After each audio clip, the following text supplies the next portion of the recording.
मान्यवर, मैं अभी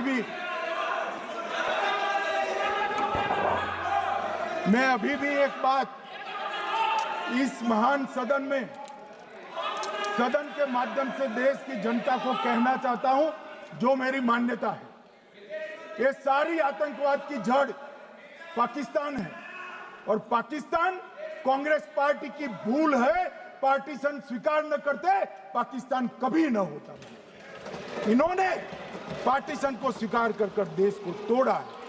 मान्यवर, कल विदेश मंत्री जी बता रहे थे शर्म अल शेख सम्मेलन का बलूचिस्तान ब्लंडर, जिसने पाकिस्तान को हमारे साथ चर्चा करने के लिए इक्वल फुटिंग पर ला दिया। मान्यवर, अब ये टेररिज्म की बात करते हैं। मैं इसमें भी पूरे देश की जनता को टेररिज्म की विगत 20 साल की स्थिति से अवगत कराना चाहता हूं। मान्यवर,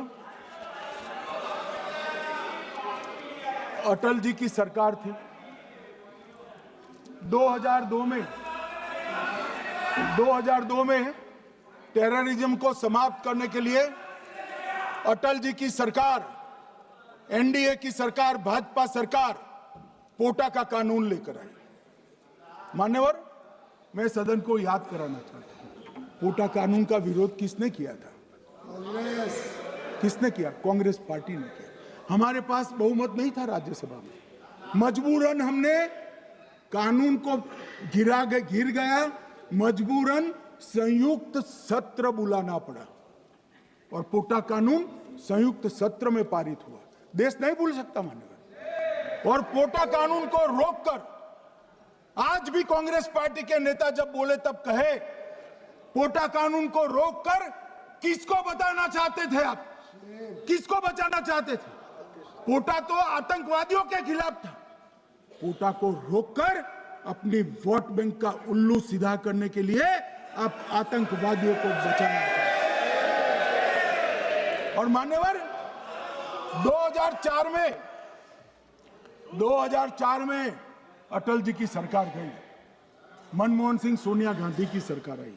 आते ही पहला काम क्या किया मान्यवर? पहली ही कैबिनेट में पोटा कानून को रद्द कर दिया। मैं फिर से पूछता हूं, किसके फायदे के लिए कांग्रेस पार्टी ने पोटा कानून रद्द किया? जवाब दीजिए जरा यहां पर। और मान्यवर, इसके बाद क्या हुआ? 2004 के दिसंबर में पोटा कानून रद्द हुआ। 2005 में अयोध्या में रामलल्ला के टेंट पर हमला हुआ, आतंकवादी मारे गए। मुंबई लोकल ट्रेन 2005 में रामलल्ला पर हमला, 6 में मुंबई ट्रेन में बम धमाके, 187 लोग मारे गए। 2006 डोडा उधमपुर में हिंदुओं पर हमला, 34 लोग मारे गए। 2007 हैदराबाद, 44 लोग मारे गए। 2007 यूपी लखनऊ वाराणसी, 13 लोग मारे गए।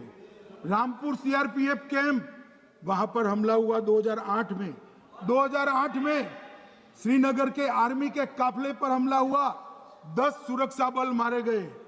मुंबई आतंकी हमला 2008 में हुआ, 246 लोग मारे गए। जयपुर में 8 बम धमाके हुए, 64 लोग मारे गए। 2008 में अहमदाबाद में 21 बम धमाके हुए, 57 लोग मारे गए। दिल्ली में 2008 में 5 धमाके हुए, 22 लोग मारे गए। और पुणे की जर्मन बेकरी, 17 लोग मारे गए। वाराणसी में 10 में धमाका हुआ, 11 में मुंबई में 3 धमाके हुए, 27 लोग मारे गए। अब मैं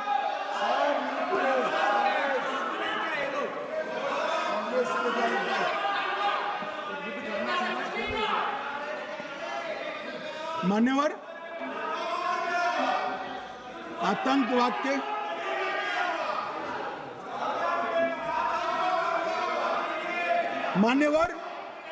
आतंकवाद के खिलाफ लड़ाई होती, कभी वो हमला करते हैं, मगर सवाल ये है कि इन्होंने 5 से 11 के बीच में 27 जघन्य हमले किए, 1000 के करीब करीब लोग मारे गए। आपने क्या किया? क्या किया आपने? जवाब दीजिए, क्या किया? और मैं राहुल गांधी जी को चैलेंज देना चाहता हूं, इन्होंने इस आतंकवादी हमलों के खिलाफ उनकी सरकार ने जो कदम उठाए, यहां खड़े रहकर हिम्मत से बताए देश की जनता को। कुछ नहीं किया मान्यवर। ये यहां से आतंकवादियों की फोटो पाकिस्तान भेजते रहे, डोजियर भेजते रहे। और मान्यवर ये कहते हैं कि आपके समय में भी हमले हुए। मैं उनको अंतर समझाना चाहता हूं, वो देख नहीं पा रहे। मान्यवर, हमारे समय में जो भी आतंकवादी घटना हुई, पाक प्रेरित और कश्मीर सेंट्रिक हुई। देश के हिस्से में 2004 से 2014 से 2025 तक एक भी घटना नहीं हुई है मान्यवर।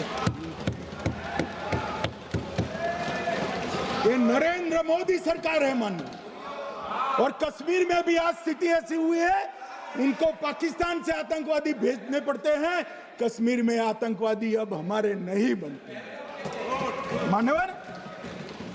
और मैं सलमान खुर्शीद जी को भी याद करना चाहता हूं। एक बार मैंने बड़े सवेरे में नाश्ता करता था, टीवी पर उनको रोते हुए देखा। मुझे लगा क्या हुआ, कोई बड़ी घटना हो गई। तो रोते रोते वो श्रीमती सोनिया गांधी के घर से बाहर आ गए कि बाटला हाउस की घटना देखकर सोनिया जी फूट फूट कर रो पड़ी। अरे रोना था तो शहीद मोहन शर्मा के लिए रोते, बाटला हाउस के आतंकवादियों के लिए रोना आता है। और मान्यवर, ये हमें पूछते हैं कि आपने क्या किया। कोई अधिकार नहीं है पूछने का, कोई अधिकार नहीं है मान्यवर। और ये हमें पूछते थे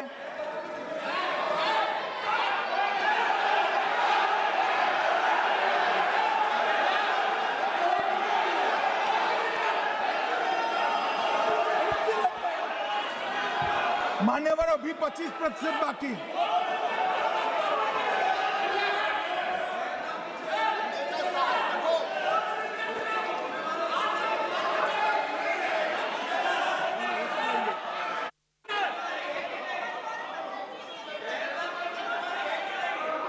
बैठिए, जवाब दे रहे हैं ना आपका, जवाब दे रहे हैं आपका। पहलगांव के बाद जो घटनाक्रम घटित, उसका जवाब दे दिया ना माननीय गृह मंत्री जी ने। आपने पूछा आतंकवादियों क्या हुआ, आतंकवादियों का जवाब दे दिया। क्या पूछना चाहते हैं आप? आपने हर सवाल पूछा, हर सवाल जवाब सुनिए माननीय गृह मंत्री जी।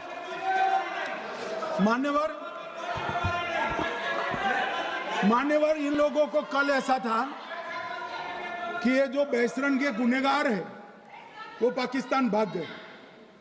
तो बड़े आवाज से पूछते थे, भाग गए भाग गए भाग गए, गृह मंत्री क्या करता है, जिम्मेदारी ले। हमारी तो सेना ने ठोक दिया, सीआरपीएफ ने ठोक दिया मान्यवर। अब मेरा तो जवाब बनना ना देता है, ना वो मांगना बनता है। मगर मैं उनको कुछ पूछना चाहता हूं।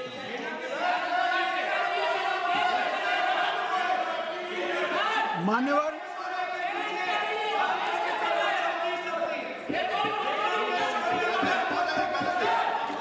प्लीज, मारेगी तो सेना है ना, सेना अब ऐसे भी मारेगी ना।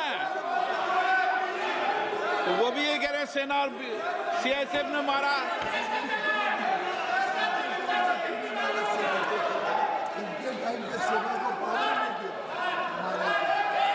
मान्यवर, ये कहते हैं साहब इसको बिठाओ जरा।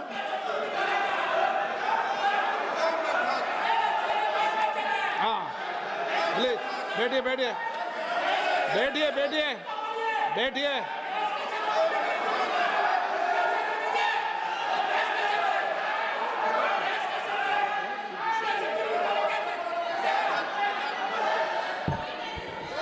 सबको मान्यवर, ये लोग मुद्दा उठाना चाहते हैं तो जरूर उठाए, मैं आज सुबह ही सलमान खुर्शीद जी का वो इंटरव्यू मेरे मोबाइल में रिजर्व कर आया हूं।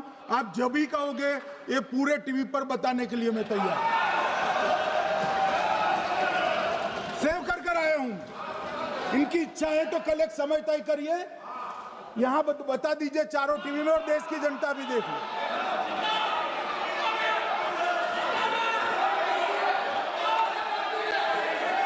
मान्यवर कह रहे हैं, बताओ, आप बताओ, बताना है या नहीं बताना? नहीं, पूछो ना उनको। प्लीज प्लीज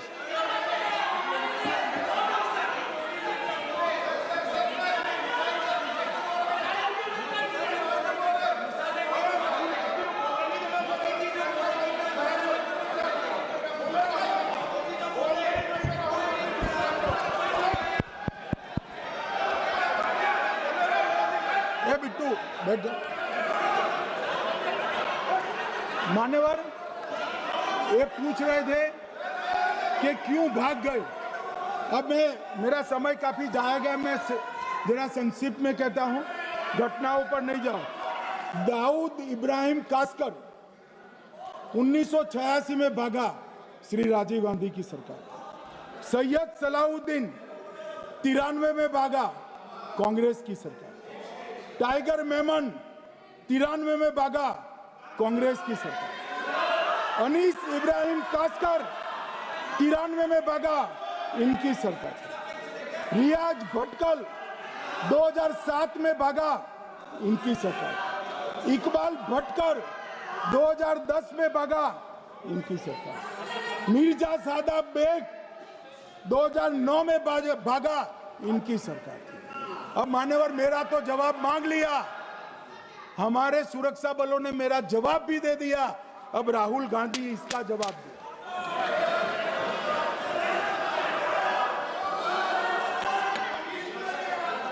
मान्यवर अब मैं कश्मीर के विषय में मैं बात करना चाहता हूं। कल कहते थे कि गृह मंत्री ने भाषण किया था कि 370 की कलम जाएगी तो आतंकवाद कम हो जाएगा। क्या हुआ? मान्यवर मेरा हिसाब देना बनता है। हम भारतीय जनता पार्टी के कार्यकर्ता हैं, ये नरेंद्र मोदी जी की सरकार है, हम जवाबदेह होते हैं जनता के प्रति, संसद के प्रति और देश के हितों के प्रति। मैं आज देश की जनता के सामने 2004 से 14 और 2015 से 25 10-10 साल का लेखा जोखा रखना चाहता हूं। 2004 से 14 में अखंड सोनिया मनमोहन की सरकार थी 10 साल की,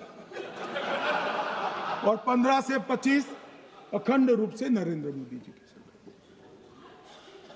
कश्मीर में टेरर इंसिडेंट 7217 हुए थे 2004 से 14 में। 70% की कमी के साथ 2150 हो गए 1525। नागरिकों की मृत्यु 2004 से 14 में 1770 हुई, 2015 से 25 में कम होकर 357 हो गई, 80%। सिक्योरिटी फोर्सेस की मृत्यु 1060 हो गई उस वक्त, और हमारे समय में 542 हुई, और टेररिस्टों की मृत्यु में 123% की वृद्धि हुई। ये हमें पूछ रहे हैं क्या हुआ? आंकड़े से भाग नहीं सकते भाई, आंकड़े से भाग नहीं सकते। और अब मैं कहता हूं कि धारा 370 ने कश्मीर में आतंकवादी इकोसिस्टम को नष्ट कर दिया है, जिस धारा 370 को आपने इतने साल तक बचा कर।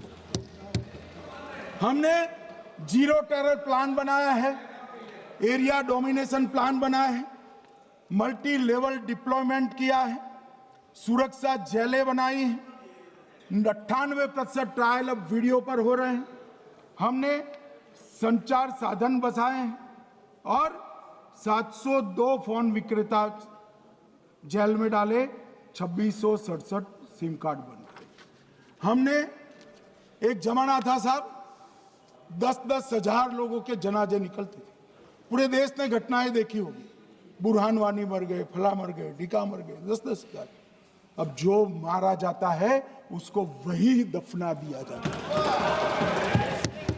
किसी भी आतंकवादी को उसका महिमा मंडन करने के लिए जनाजे की इजाजत नरेंद्र मोदी के शासन में नहीं। मान्यवर, आतंकवादियों के सगे वाले और समर्थक चुन चुन कर हमने नौकरियों से निकाले, पासपोर्ट रद्द कर दिए हैं, गवर्नमेंट कॉन्ट्रैक्ट रद्द कर दिए हैं।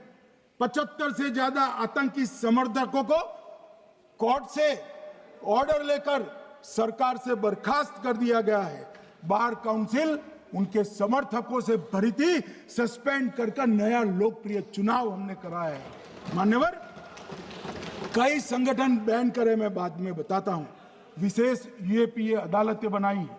लगभग मार्च 22 से 25 के बीच में यूएपीए के 2267 मामले हमने जब्त किए हैं, दर्ज किए हैं, 374 कुर्की की है। और परिणाम क्या है मान्यवर? ये पूछ रहे हैं परिणाम क्या है? शुतुरमुख वृत्ति से अगर मिट्टी में सर रखकर बैठोगे तो कुछ नहीं, सूर्य भी नहीं दिखेगा। मान्यवर, परिणाम आया है। पहले ऑर्गेनाइज्ड टॉन्ट पेल्टिंग साल की 2654 होती थी एवरेज इन केस में। कितनी मान्यवर? 2654 पथराव होते हैं। 2024 में 0 हो गए। मान्यवर, ऑर्गेनाइज हड़ताल पाकिस्तान से ऐलान करते थे, घाटी बंद रहती थी। पाकिस्तान की भी हिम्मत नहीं है, घाटी में भी हिम्मत नहीं है। इनके समय में साल में 132 दिन घाटी बंद रहती थी। अब ऑर्गेनाइज हड़ताल 3 साल से 0 है। मान्यवर, टॉन्ट पेल्टिंग में नागरिकों की मृत्यु हर साल 112 होती थी। 3 साल से नागरिकों की मृत्यु 0 है। मान्यवर, जख्मी होते थे 6235 लोग टॉन्ट पेल्टिंग में, आज 0। मान्यवर, आज मैं बताता हूं, एक समय में हुर्रियत के नेताओं को यहां वीआईपी ट्रीटमेंट मिलती थी, हुर्रियत के साथ चर्चा करते थे, और ये हुर्रियत वाले आते थे, रेड कारपेट पूरा रोड खाली कर सीधा आता था, और मनमोहन सरकार के दूत इनके साथ चर्चा करते थे। सारे हुर्रियत के कंपोनेंट हमने बैन कर दिए हैं, सारे जेल की सलाखों के पीछे। हम कोई हुर्रियत से बात करना नहीं चाहते। मैं सदन में नरेंद्र मोदी जी की नीति दोहराना चाहता हूं। हुर्रियत टेररिस्ट संगठनों के आउटफिट है, हम इनसे बात नहीं करेंगे। हम अगर किसी से बात करेंगे तो घाटी के युवाओं के साथ बात करेंगे, हुर्रियत के साथ बात। मान्यवर, चुनाव के दौरान डर का माहौल होता था, अब 98.3% मतदान हुआ पंचायत चुनाव।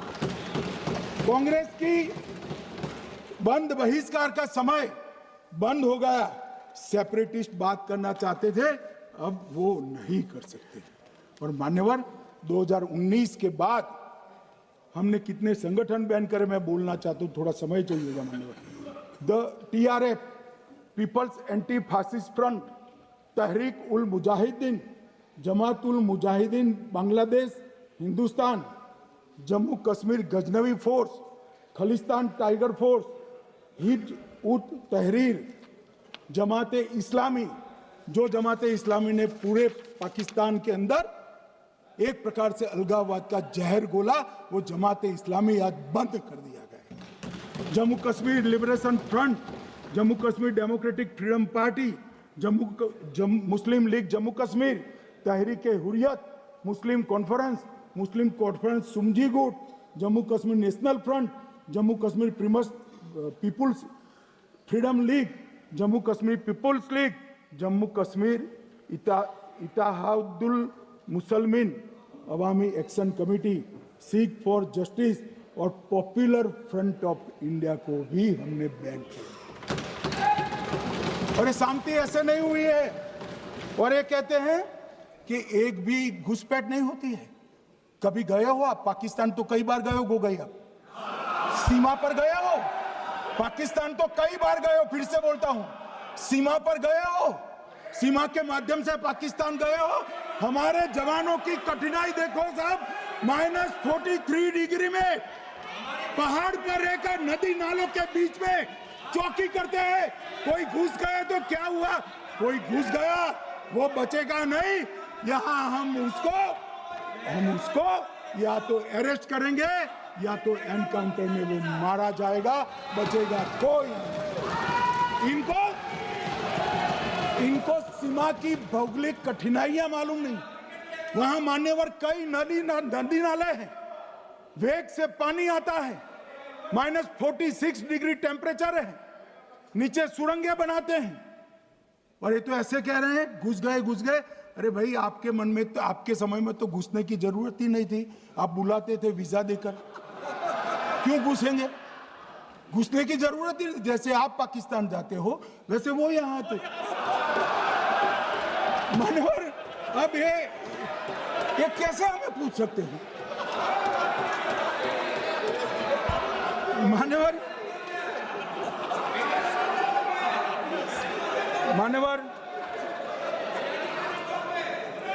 मैं समझ रहा हूं मान्यवर, मैं समझ रहा हूं पोटा का विरोध करने वाले को नरेंद्र मोदी की आतंकवादी विरोधी नीति नहीं पसंद आई। मैं समझ रहा हूं पोटा रद्द करने वाले को नरेंद्र मोदी जी की एंटी टेरर नीति पसंद नहीं आई। मैं समझ रहा हूं टेररिस्टों का बचाव कर वोट बैंक बनाने वालों को एक कोई नीति पसंद नहीं आएगी। मानवर, इसका विरोधी होना है। परंतु मैं आज एक बात यहाँ सदन के सामने आपके माध्यम से सदन को और दुनिया को बताना चाहता हूँ। मानवर, ये नरेंद्र मोदी सरकार है।